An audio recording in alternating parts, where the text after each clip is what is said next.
Olá, senhores! Bom dia! Como é que vocês estão? Quais são as novidades, né? Como é que foi essa semana de Bolsa de Valores? Como é que foi esse movimento que nós tivemos, né, de alta na B3, né? Meu nome é Paulo Marques, assessor de investimentos, especialista em investimentos, né? Aprovado nas certificações Ancor, CPA 10, CEA, né? E CPA 20, tá? Senhores, hoje nós vamos falar sobre risco de liquidez, né? Risco de liquidez, né? O que é risco de liquidez, né? Aonde está presente o risco de liquidez?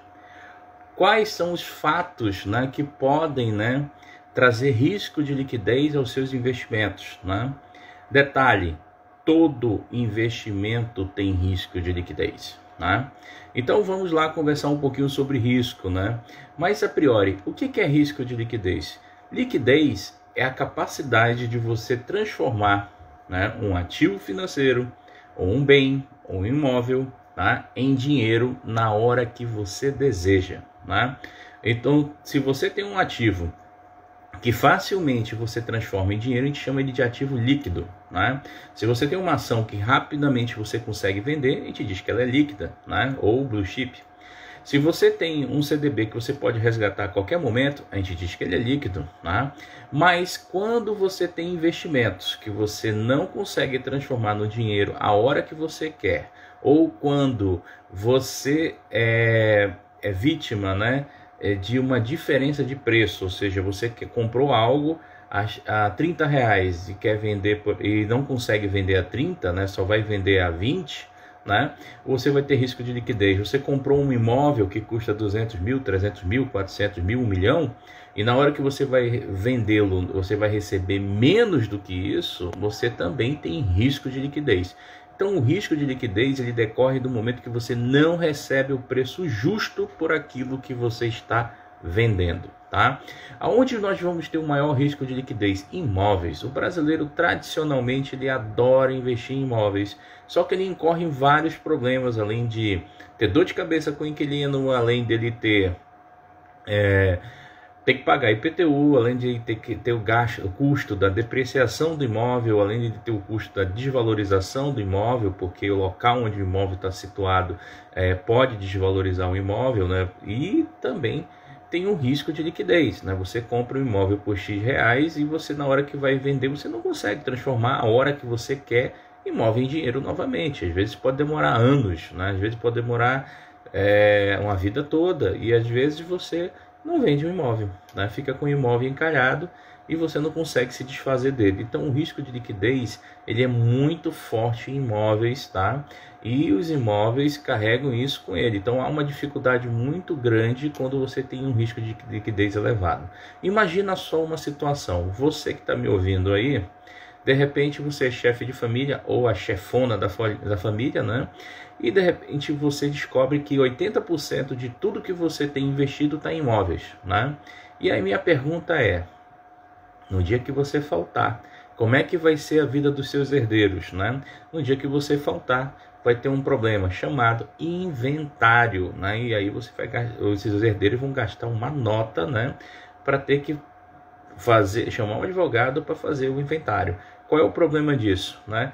Imóveis não podem ser vendidos, né, pelos herdeiros enquanto não for feita a partilha. Então vai ter um momento ali de muita dor de cabeça e muito estresse, tá? Então pensem sempre em ter investimentos líquidos na carteira de vocês para evitar dores de cabeça, tá, com imóveis, tá? Imóveis são muito bons, tá? Mas em excesso prejudica. Na verdade, tudo em excesso faz mal, tá? Então vamos lá. Risco de liquidez, só por revisando, é aquilo que faz com que o seu dinheiro, né, não seja, não retorne na proporção justa que você espera, né? Lembrando, risco de liquidez tem em todos os investimentos, principal deles é imóveis, né? Também há risco de liquidez nas ações, por exemplo, tem investidores que concentram muito sua carteira de investimento em apenas uma única ação, 2 ações, e aí chega o dia, né, em que, né, os papéis caem, né? E o que acontece? Às vezes você compra por um preço muito mais alto e você vai ficar preso nesse papel até ele retornar. Então o risco de liquidez ele faz isso, só que na Bolsa de Valores você tem um ponto positivo em relação ao risco de liquidez, há como você reduzi-lo. Qual? Se você comprou uma ação com um preço muito alto, né, e você já fez o estudo dessa empresa e vê que ela tem um bom balanço, tem um bom EBITDA, tem uma boa margem, né, para trabalhar, você pode ter a opção de recomprar o papel, ir comprando papel para aquele teu preço médio que você comprou mais alto e ir descendo, né, até um preço mais razoável. E aí, senhores, quando chega nesse preço razoável, você faz a venda quando a ação voltar a subir, né? Então, para quem entra errado no papel, para reduzir o risco de liquidez, você tem que reduzir o seu preço médio, né? Você tem risco de liquidez na renda fixa? Tem. Existem pessoas que compram, né, papéis na renda fixa, né, de CDB, LCI, LCA, né, olhando o percentual do CDI, né, que tem gente que está pagando aí 110% do CDI, 200% no CDI, 220%, né, 300% do CDI, né, só que na hora que você vai resgatar, né, você está precisando desse dinheiro para ontem, você não consegue resgatar, porque esses investimentos eles são sem liquidez. Você precisa esperar o prazo, né, terminar, para você poder fazer jus ao dinheiro corrigido com juros. Então, uma dica, quando você tiver investimentos, ou se você for investir, procure também balancear sua carteira com investimentos que você pode resgatar a qualquer momento. Ah, Paulo, rende pouco, mas se você precisar de algum momento desses investimentos, você vai ter eles na hora, né? E diferentemente dos investimentos CDB, LCI, LCA que passam anos para você ter. Você pode aproveitar e balancear sua carteira, colocar um pouco nesses de longo prazo e colocar nos de curto para você ter uma taxa um pouco melhor e também ter um giro de caixa melhor, tá? Outros investimentos que podem ter liquidez, fundos de investimentos, alguns não têm liquidez diária, né? O pecado de todos os investidores que atuam no mercado de capitais é nunca ler regulamento e prospecto, né? Os investidores eles olham a rentabilidade, mas eles não leem as características dos produtos e muito menos procuram conversar com seu assessor de investimento para entender como é que o produto funciona, né? Então, se você for investir em um fundo de investimento, daqueles que não são negociados na bolsa, vocês vão ter que procurar o prospecto e o regulamento e lá procurar e ver quanto tempo é a carência do investimento ou quanto tempo demora para transformar a cota em recurso novamente. Existem fundos de investimento que o resgate da cota pode ser D0, o resgate no mesmo dia, pode ser D1, demora mais um dia, pode ser D30, demora 30 dias, pode ser D1 ano, né? Pode ser D5 anos. Então você tem que ler o regulamento da onde você está aplicando para você saber. Muitos investidores não leem, coloca lá o dedinho e depois se arrepende, tá? Então é muito bom você ler o regulamento e você ouvir as orientações do seu assessor de investimento, tá? Outra situação que você pode ter risco de liquidez, né? Risco de liquidez em operações, tá? Onde você tem um compromisso no longo prazo, né? Então você, por exemplo, está preso numa operação de opções ou está preso numa operação a termo, né? Você só vai poder fazer a sua movimentação quando essa operação vencer. Então, senhores, para onde você for, vai ter risco de liquidez, né? E hoje, né, pegando essa temática, né, que nós estamos conversando, nós vamos falar um pouquinho de mercado, vamos falar um pouquinho sobre como está o mundo, né, e vamos falar um pouquinho sobre a guerra na Ucrânia, tá? Então vamos falar por ele, vamos começar pelo país, né, que é considerado o mais poderoso do mundo, Estados Unidos da América. E eu quero mostrar uma coisa para vocês sobre os Estados Unidos, tá? Então olha lá, os Estados Unidos, senhores, aqui no site Trade Econômicos vocês conseguem pegar dados de graça, né? Os Estados Unidos ele está passando por uma situação complicada. Ele tem uma inflação de 7,90%. A tendência da inflação americana é subir cada vez mais, né? O Biden ele é um gastador, né? É um fanfarrão e um gastador. O Biden gastou muito dinheiro, mas muito dinheiro, né? Imprimindo pacotes na pandemia e agora está imprimindo muito dinheiro e mandando para a Ucrânia, beleza? A taxa dos Estados Unidos ainda é de 0,5% ao ano, mas segundo os principais analistas do mercado americano, o Fed ainda vai ter mais 4 reuniões esse ano e é provável ele fazer mais aumentos nessa taxa, tá? Olha lá, os Estados Unidos ele tem um débito, né, de taxa, ou melhor, no gasto público em relação ao PIB, de 137,20%. Só para vocês terem uma ideia, os Estados Unidos era 126, tá?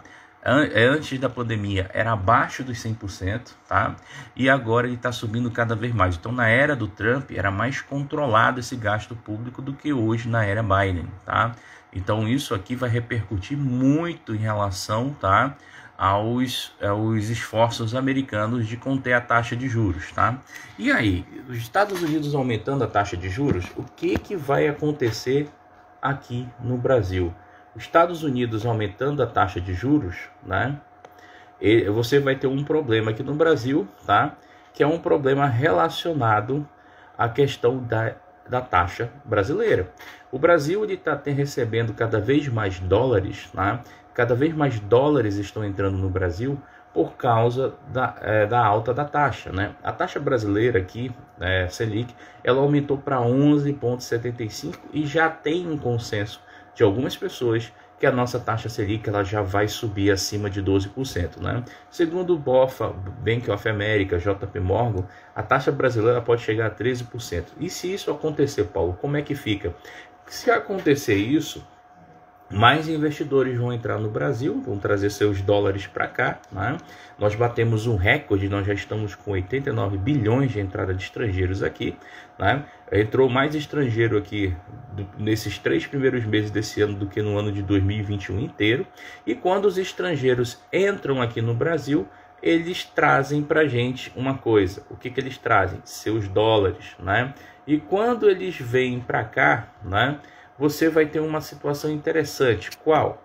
Eles trazem seus dólares e os dólares que eles trazem vão reduzindo, né, a disparidade entre o dólar e o real, né? Hoje, quem viu aí, né, essa movimentação louca aí no país, né, vocês observaram aí nesses dias que o dólar teve uma queda assim bem exagerada. O dólar chegou aqui no Brasil, agora a cotação dele é de R$ 74,74. Então você tem um dólar aí mais barato, né? Um dólar que chegou a bater aí quase R$6, né? 5,68. Agora você tem um dólar de 4,74. Para o Brasil isso é bom? Né? Por um lado, né, o Brasil está fortalecendo o real se tornou uma moeda forte novamente, a Bolsa Brasileira se tornou atrativa. Mas qual é o problema, qual é a dor de cabeça que eu tenho que ter, ou melhor, o cuidado que eu tenho que ter ao avaliar, né, essas possíveis entradas de dólares aqui no Brasil, né? Primeiro, gente, não tem como uma bolsa ficar alta se o país não cresce. Então você tem uma previsão aí de PIB do Brasil michuruca, né? O Brasil encerrou o PIB, né, no ano passado, né, no quarto trimestre de 1,60, tá? Lembrando que nós tivemos aí momentos em que o PIB ficou negativo. Vou até mostrar aqui para os senhores verem o que eu estou coisando. Deixa eu ver só aqui como é que eu viro. Que apareceu aqui um negócio que eu não estava prevendo aqui. Esse é a dor de cabeça fazer as coisas ao vivo. Então deixa eu ver aqui como é que eu faço aqui. Bugou meu celular, ótimo, maravilha. Deixa eu ver aqui, cadê tu? Vamos nós aqui, vou já virar esse celular, se não der, não tem problema. Vamos ver aqui. Deixa eu ver. Apareceu um monte de texto aqui e não consigo virar o celular, mas tá bom, vou falar para vocês aqui e aí depois eu mando no Insta, né? Então vocês têm aqui janeiro de 2019, previsão do PIB do Brasil era de 1%, tá? Em julho de 2020, né, o PIB brasileiro chegou a menos 10%, tá? Quando a gente fez essa evolução do PIB, em janeiro de 2021, o PIB brasileiro começou a ficar positivo. Nós tivemos 1,3% de crescimento no primeiro trimestre, no segundo trimestre nós crescemos 12%, no terceiro trimestre 4%, e no último trimestre nós crescemos 1,6%. Isso em 2021, tá? 2022, há uma previsão, tá, do ministro da Economia, que a gente tem um 4% de expansão, tá, de prévia do PIB, mas aí a gente tem que tomar cuidado com uma coisa. Qual? Inflação. A inflação brasileira tem crescido tanto e ela tem mexido muito com os nossos, com a nossa maneira de viver agora, Então, quando a gente fala de inflação brasileira, um cuidado que a gente tem que ter, tá? A inflação brasileira, ela vai continuar crescendo e, segundo o relatório que saiu agora, trimestral de inflação do Banco Central, o Roberto Campos, presidente do Banco Central, falou que no final desse trimestre aqui, ele vai ser anunciado a relação do PIB e o Brasil, vai sofrer em relação à alta exagerada de inflação, principalmente sobre combustível e eletricidade. Por que a eletricidade sobe tanto? Porque a gente ainda tem muita energia termoelétrica aqui no Brasil, e essas energias termoelétricas elas vão dificultando cada vez mais essa redução do combustível. Então, muito combustível no Brasil vai ser desviado para fazer isso, tá? Outro movimento que a gente está tendo aqui em relação aos combustíveis, A gente está tendo o petróleo lá no Brent. O petróleo no Brent subiu para $121, Chegou a bater um recorde, de $127 e agora ele voltou para $119, segundo dados de contratos. O problema do Brent, Deixa eu explicar para vocês o que a gente tem aqui em relação ao petróleo. Como eu falei em vídeos anteriores, a Rússia é o segundo maior exportador de petróleo e o terceiro maior produtor. O primeiro maior produtor de petróleo é a Arábia Saudita, E ontem teve um atentado às refinarias da Arábia Saudita, Então, talvez esse atentado, venha repercutir bem mal em relação ao preço do petróleo, a gente consiga subir cada vez mais o preço da commodity. Ruim para o brasileiro, que vai pagar mais caro sobre alimentação, transporte e vai pagar mais caro em cima de energia. Então, senhores, há uma previsão de alguns bancos, que o barril de petróleo chegue até $140, ainda mais com essa demora em resolver o conflito da Ucrânia. O conflito da Ucrânia já inteirou um mês, já passou de um mês, e a Rússia ainda não conseguiu dominar a Ucrânia e ela está fazendo uso de armas extensivas. Os Estados Unidos teve uma reunião, Joe Biden reuniu com a cúpula do G7, com a cúpula do G20, reuniu com os principais líderes europeus para aumentar as sanções sobre a Rússia. Só que aconteceu algo incrível. Qual? Quando você fala em sanções contra a Rússia, um país forte da Europa se levantou contra. Quem? A Alemanha. A Alemanha se levantou contra porque ela é dependente do gás natural da Rússia e dependente de combustível. Então ela não quer mais aumentar os níveis de sanções contra a Rússia porque o país vai começar a ficar penalizado, Então essa é uma situação que vai acontecer, que aconteceu e que pode prejudicar ainda mais, as relações lá no bloco europeu.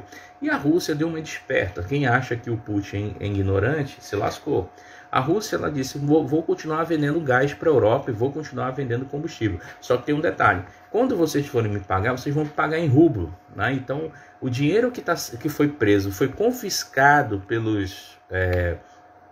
Consegui sair da tela. Então, o dinheiro que foi preso e foi confiscado pelos os bancos, pelas sanções que nós estamos tendo contra a Rússia, esse dinheiro vai voltar para a Rússia através da venda das commodities. Então, tem muito chão para as commodities crescerem. Só que eu vou dar um alerta para você que é investidor. Gente, os investidores, eles sempre têm que trabalhar com o pé atrás sobre as coisas. Então, tudo que cresce, um dia cai, Então, você não pode concentrar os seus investimentos todos em commodities, Todos em empresas de commodities. Comecem a diversificar, Porque quando houver, o braço, de regularização disso, que o mercado ele tem uma mão invisível que vai controlando as suas flutuações.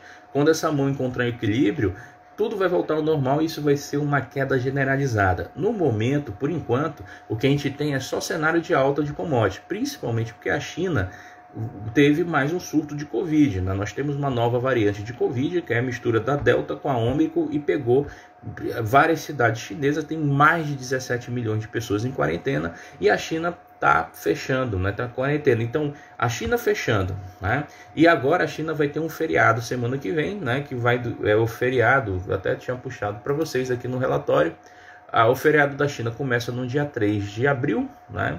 E vai até o dia 4, até o dia 5 de abril. Então a China vai ficar parada, também vai parar a cotação do minério de ferro lá nos portos chineses. E com isso pode haver uma elevação do preço dessas commodities, tá?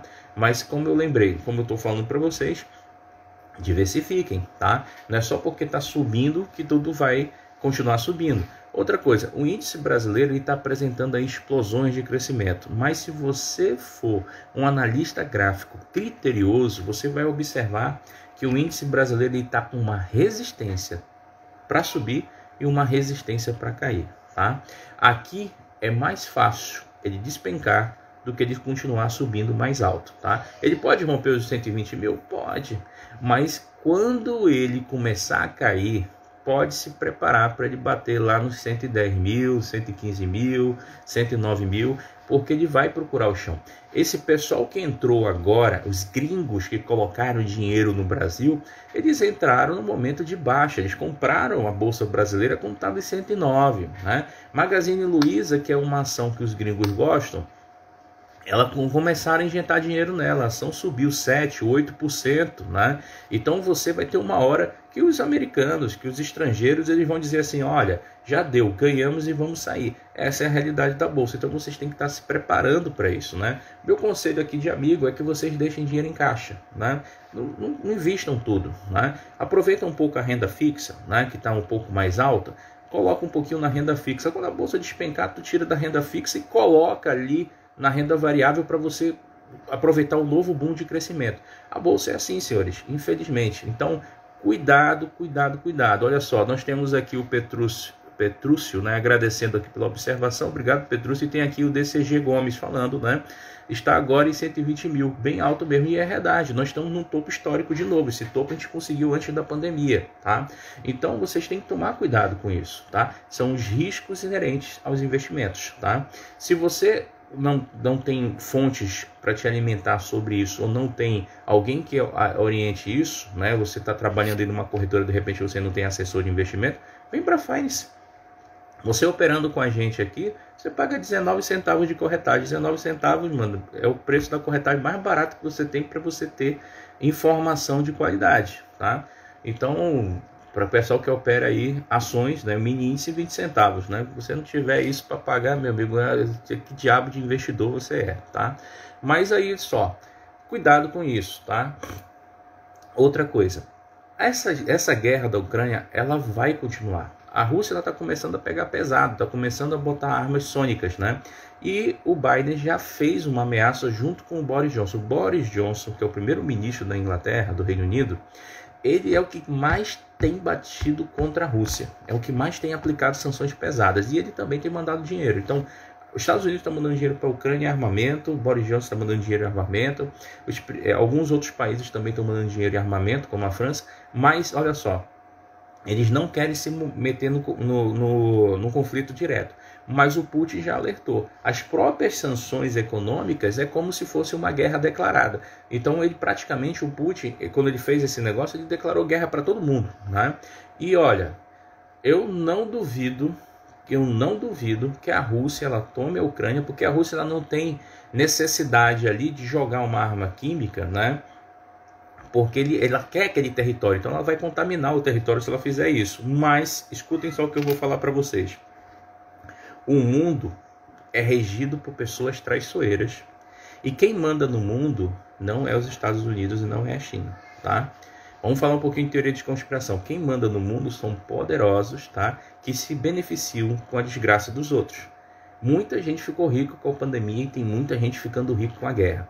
Eu não duvido que alguém lance uma bomba química lá na Ucrânia, tá? Para tentar peitar a Rússia, e quando isso acontecer, os países se envolveram num conflito só. A OTAN movimentou tropas para as fronteiras dos países, né, que estão relacionadas lá com a Ucrânia. E isso aí já é um ponto significativo que a OTAN está querendo entrar no conflito. Tá? A OTAN está mandando equipamento. Tá? Os Estados Unidos, hoje, nesse momento que eu estou falando com vocês, o Biden está reunido com as tropas americanas na Europa. Tá?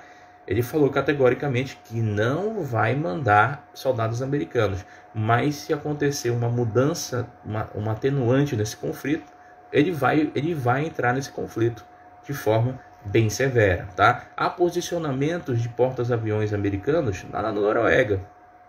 Entendeu? Na Noruega, na Dinamarca. Então, você está vendo cada vez mais o mundo se afinalando, né, para uma tendência de guerra. Como dizem os principais especialistas, eu não sou especialista em guerra, mas se você ouvir aí CNN, BBC News, se você vir aí New York Times, Wall Street Journal, e procurar informações, você está vendo que está se desenhando um cenário com um conflito mais demorado, tá? E tudo sinaliza, né, que vão mexer com o preço do petróleo. Esses atentados que aconteceram na Arábia Saudita vão ser repercutidos semanas que vêm. No momento, ainda não vejo uma previsão da bolsa cair, tá?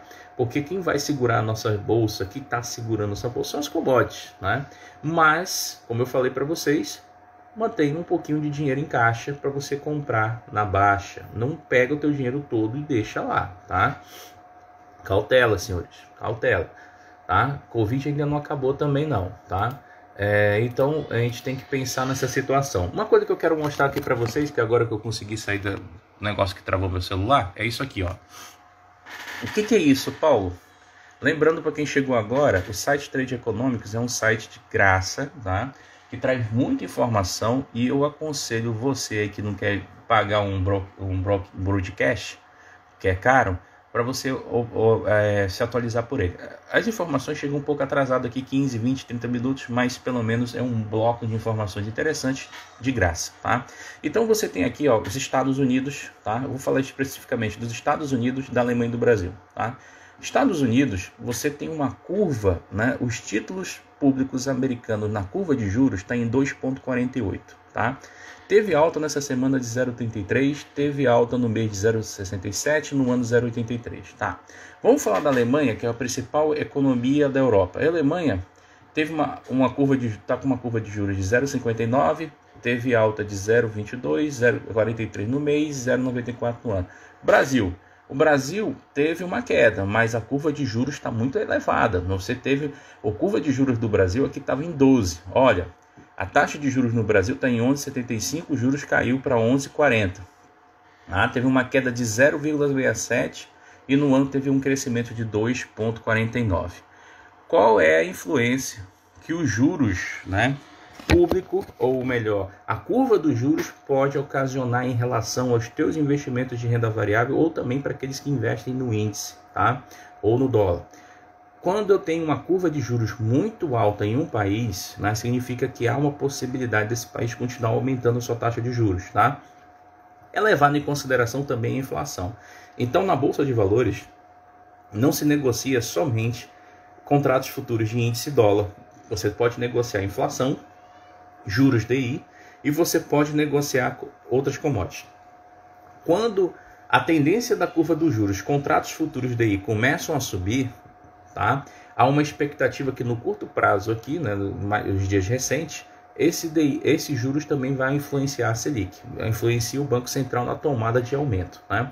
Se eu tenho uma tendência futura do IMAB, que é o índice a mercado Ambima série B, que é o índice negociado na bolsa para inflação, formado por carteiras, né, relacionadas ao IPCA, ele tiver tendência a subir no longo prazo, né, pode ter certeza que o juros futuro vai subir também, e aqui no presente vai ter que ser feito, tá?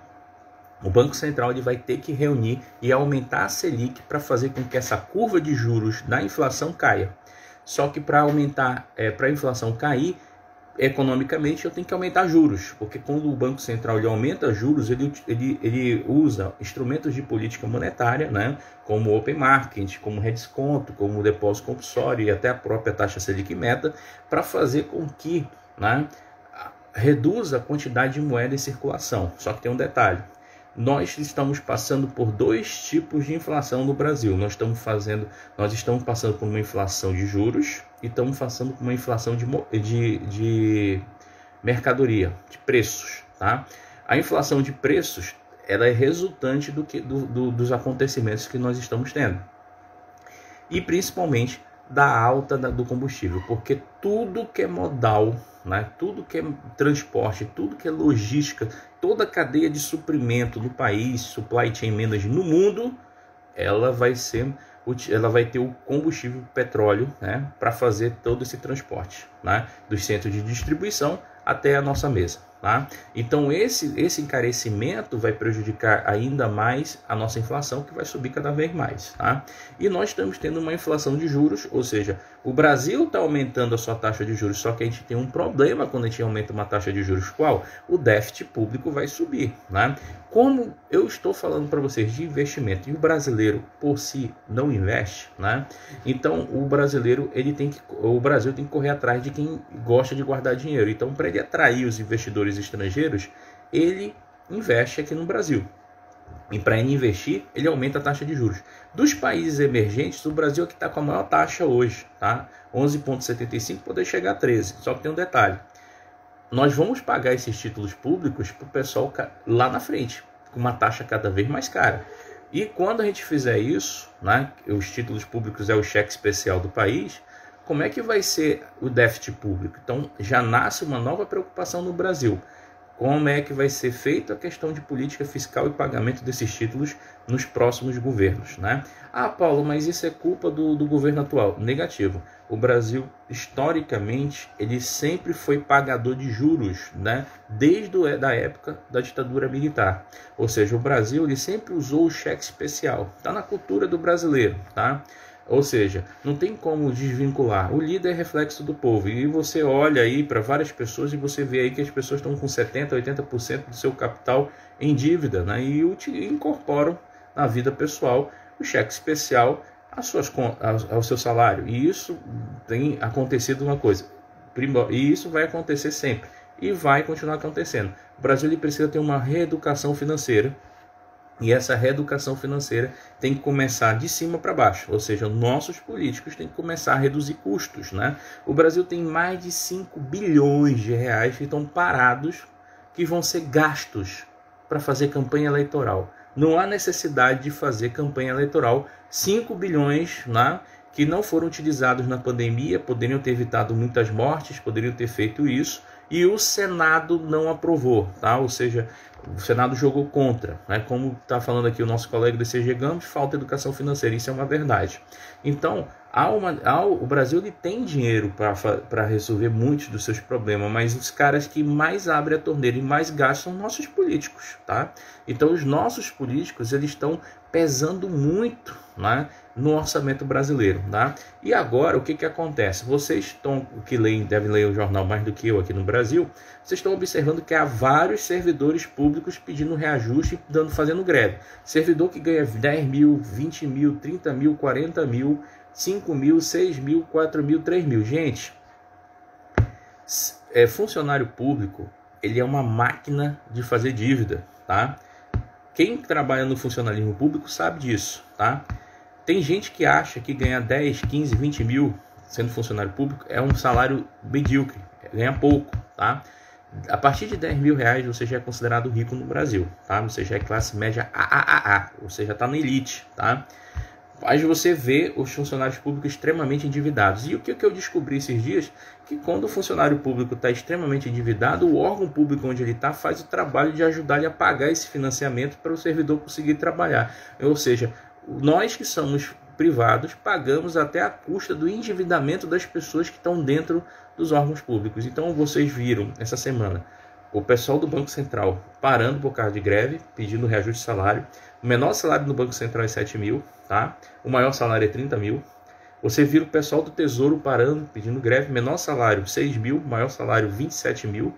Você tem o pessoal da Polícia Rodoviária também, salário também não é pequeno.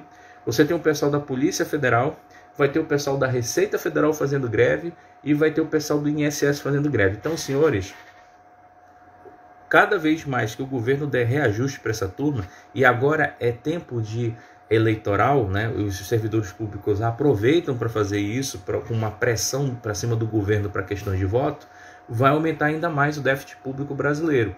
O déficit público brasileiro já está chegando no gargalo de ser impagável, tá? E quando os investidores estrangeiros atentarem para isso, né, voltar para isso, é quando a bolsa vai começar a cair. Então a gente tem dois fenômenos que vocês têm que observar: crescimento do país pelo PIB e déficit público relacionado a dívidas. Mas eu não falo só de salários, falo de gasto com senador, com deputado, com presidente, salários da elite, salário de funcionário público, gastos exagerados, porque o pessoal quer comer caviar lá no Supremo Tribunal, quer comer caviar no coisa, ainda tem auxílio terno, auxílio disso, auxílio daquilo, auxílio gasolina, auxílio viagem. Então vai chegar uma hora que o brasileiro não vai conseguir pagar tudo isso, tá? Está chegando nesse momento. O Brasil é um país que tem muito dinheiro, tá? Entra muito dinheiro aqui, mas nós não sabemos utilizar o dinheiro que a gente tem, tá? Então, cuidado, senhores que são investidores de bolsa. Vamos falar um pouquinho da semana, o que vai acontecer, que é importante dessa semana no calendário econômico para você ficar de olho, tá? Então, vamos lá. Essa semana, o que você tem que ficar de olho? 8 horas da manhã, segunda-feira, nós vamos ter o pronunciamento do Banco Central Europeu com o Bail. O Bail vai falar lá. Então, nós vamos ter o pronunciamento provavelmente falando sobre política econômica, provavelmente falando sobre possível alta de juros. Lembrando que o Reino Unido também aumentou os juros, né? A Austrália não interessa, mas vamos lá. Dia 29, confiança do consumidor lá nos Estados Unidos. Vai ser interessante para medir se a economia americana está voltando, tá? Variação de empregos privados, Estados Unidos vai ser importante. PIB americano. Quarta-feira, o mercado vai parar para ver a prévia do PIB americano do quarto trimestre de 2021, tá? Isso aqui vai pesar no mercado junto com os estoques de petróleo americano, tá? À noite a gente vai ter o PMI industrial da China, que vai ser o crescimento da indústria chinesa, mas esse dado só vai pesar para a gente na quinta-feira se ele vir negativo, tá? Um detalhe, tá? Quando a gente fala aqui do PMI chinês, ele tem que ter 50 pontos. Se ele vir abaixo disso, vai ter queda na Bolsa Ásia. Quando a gente fala dos estoques de petróleo aqui, ó, os estoques de petróleo nos Estados Unidos estão negativos já, tá? Então, se vir abaixo disso aqui, pode ter certeza que vai subir ainda mais o barril de petróleo no mercado internacional, tá? Deixa eu ver aqui, na quinta-feira, o que a gente tem na quinta-feira? Quinta-feira vai ser um momento pesado aqui no mercado, né, onde a gente vai ter grandes informações. Então, olha lá, na quinta-feira eu tenho o PIB do Reino Unido, tá? Eu vou ter variação de desemprego na Alemanha, lembrando que a Alemanha é a principal economia da Europa. Pedidos de seguro-desemprego nos Estados Unidos. Os pedidos de seguro-desemprego nos Estados Unidos estão caindo. Isso está sendo legal, porque está reduzindo, né, a quantidade de pessoas desempregadas. Tá? Se continuar assim, beleza, as bolsas sobem, tudo tranquilo. Tá? No Japão, a gente vai ter o índice de fabricantes, o Tanka, tá? E a gente vai ter o índice manufaturado também. Na sexta-feira, o evento mais importante que a gente tem é esse aqui, ó, Payroll. Tá? O Payroll é o relatório de empregos dos Estados Unidos. Olha lá. A gente tem uma prévia de 678 empregos, tá? É o que o pessoal está prevendo que aconteça, tá? A projeção é de 475 mil empregos, ou seja, o mercado está projetando isso e os analistas estão projetando isso. Detalhe, se vir abaixo dos dois, principalmente abaixo da projeção, nós vamos ter uma queda. Então, sexta-feira vai ser um dia de extrema volatilidade na Bolsa Brasileira, principalmente relacionado ao mercado futuro. Então, senhores, eu vou me despedindo por aqui, tá? Deixa o convite para quem ainda não tem assessor de investimento, para quem não tem alguém que se preocupe ou acompanhe os investimentos de vocês, tá? Deixa o convite para a Finance Academy. Hoje nós também estamos com uma equipe trabalhando essa parte de planejamento financeiro. Então, se você está me ouvindo aí, quer investir, tá cheio de dívida, não sabe como fazer e está atolado de responsabilidades e quer sair desse sufoco, né? Você tem duas pessoas aqui na Finance que podem te atender, tá? Para essa parte de planejamento, que é o Aldenor e a Ana Paula, tá? Que estão fazendo um trabalho belíssimo, tá? Lá com os funcionários da Assembleia Legislativa do Estado do Amazonas, tá? Eles vão lhe orientar nessa questão de planejamento financeiro e investimentos junto comigo.